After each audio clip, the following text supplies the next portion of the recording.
वो बेकार में कोशिश करता है।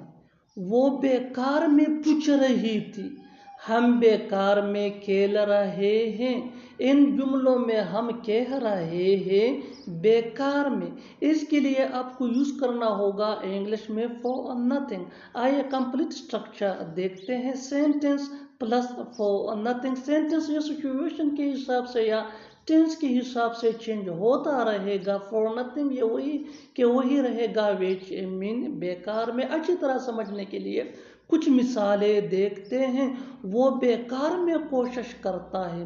He tries for nothing. He tries for nothing. वो बेकार में पूछ रही थी। She was asking for nothing.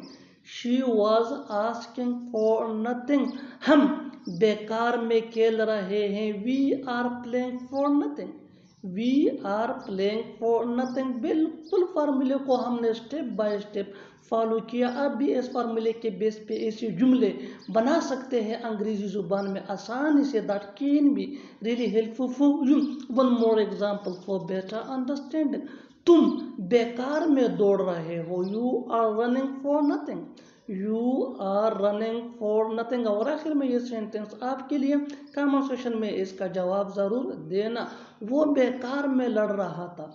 वो बेकार में लड़ रहा था। Subscribe to English PS for more advance English sentence structure. Thanks man.